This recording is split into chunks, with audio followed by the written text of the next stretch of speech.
Hi everyone, I'm here with Paul Dalgleish, the Managing Director and Chairman of GreenHy2 with ASX ticker code H2G.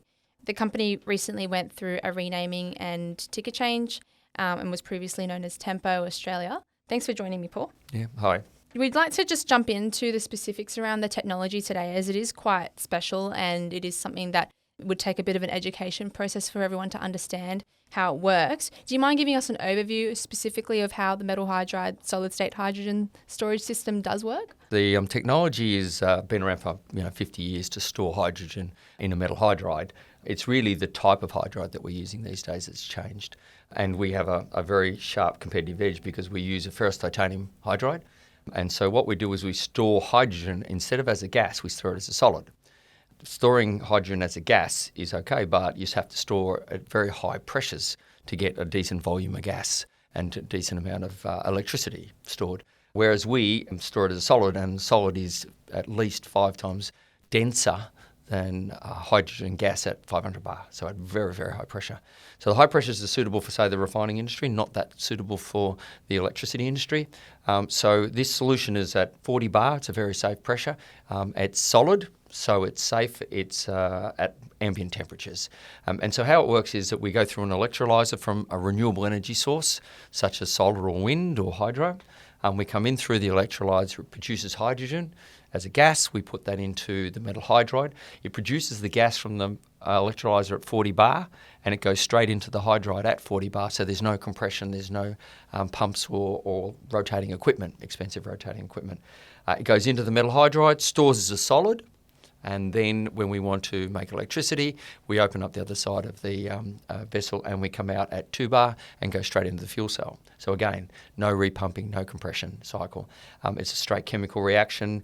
The electricity that's made then goes off through a fuel cell off to the load. So the ability to store it as a solid is the IP. The technology partner we use is a company called GKN out of Europe. They've been working in this area for 10, 15 years. It's a very commercial product. It's not experimental, and it's been developed for the last 10 to 15 years. The other side benefits are that it doesn't degrade. It lasts forever if you just lock the vessel up, and it'll keep the storage. It doesn't reduce its capacity to store like a lithium battery or any other normal battery system. It is 30-year life. We guarantee over 20 years. And it's 100% recyclable at the end of the day. So the technology it's quite simple if you like, but there's a lot of IP in there. Keeping the metal lattice as a structure is quite advanced, and that's GKN IP. And putting the system together in an integrated system is, of course, our IP. So between us, we're able to deliver this product, and we've got a demonstrator unit in with Essential Energy that's operating off-grid and has been for the last 6 to 8 months.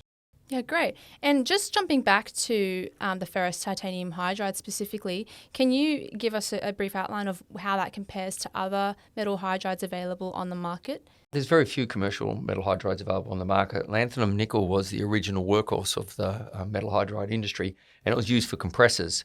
It's quite an expensive hydride. It's quite a good one, but it's an expensive hydride and is not practical for this solution. Most of the other hydrides work at very high temperatures or have some magnesium or something in it, which is not as safe as a ferrous titanium hydride. So at the moment, from a commercial point of view, we've really got probably the only commercial metal hydride for power production in the world. Yeah, great. So safe and economic would be the two takeaways. Yeah. Yeah, great. And I think something else that we'd like to touch on is the IP in the actual digital platform and user interface that comes along with the system that customers can use. Do you mind outlining a little bit of that? Yeah, so the digital platform that comes with it is very advanced. So GKN provide support on that side of the package. They are very advanced in that area from their manufacturing processing heritage. We are able to look at our units anywhere in the world. We're able to service them and maintain them as well remotely. We're able to run simulation models for them both going forward and forecasting. We have AI that updates the simulation models and uses machine learning to match the simulation to the actuals.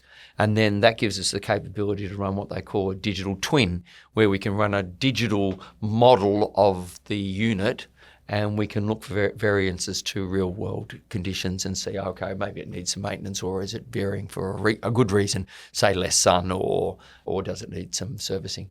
So we run a digital twin in the background. It's quite advanced technology, but it's what will be required by these big utilities who will be our customers, such as Essential Energy and Ergon and those people. They want to be able to monitor thousands of these units and have it all remote and have it simple and also self-diagnostic. Yeah, great. And also just to outline what the application would be for this system in the market at the moment, you're looking at standalone power supplies. For anyone who isn't familiar with that, could you explain how standalone power supplies work and how they service a key part of the Australian market? So all of the utilities in Australia have a process of taking uneconomical users off grid for a number of reasons. For many of them, they are in a place where they get unreliable supply. Part of that is due to our bushfires, part of it's due to our floods and cyclones, part of it's due to the long lines that run into them and that they can cause bushfires, and then they have to be replaced. And so that leaves them with diesel solutions for a lot of them. Of the big customers, like Essential, 1% of their customers cost 17% of their grid costs. I've heard Western Power quote 1% of their customers can cost up to 50% of their grid costs. For the other Horizon and people like Northern Territory Power and Water, their grid costs are a lot higher than like an urban area. And so what they want to do is they want to take these people off grid or make microgrids for, say, Indigenous communities. And so if you're going to take people off grid, you need to be able to guarantee them power all year round. The only way we can do that at present is to give them diesel backup. If we go onto solar or we go onto wind. In our system, we can put the very large high-density batteries in, and they last for 30 years and fully recyclable, and then we can take the community or the user off grid. One, they lose the transmission line, which is good because they can't cause bushfires with it. It doesn't get burned down. They don't have to maintain the easement. So there's all these other advantages. Silent. So it makes no noise. So again, in country areas where that noise travels a long way, or Indigenous communities where that noise travels a long way, they don't have that issue. It sits there, it runs off solar, it's fully renewable, and the actual operating costs are extremely low because they don't have to pay for power anymore. So, and no one's flying in diesel in flood times.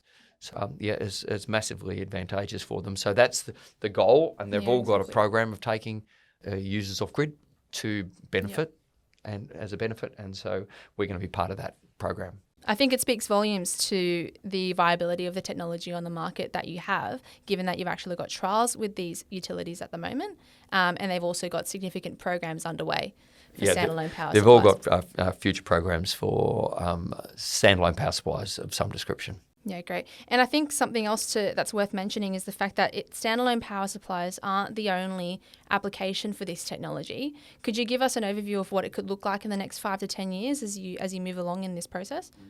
Standalone power supplies are the low-hanging fruit at the moment because they're going to be the most economical and competitive for our technology. So that's where we're targeting.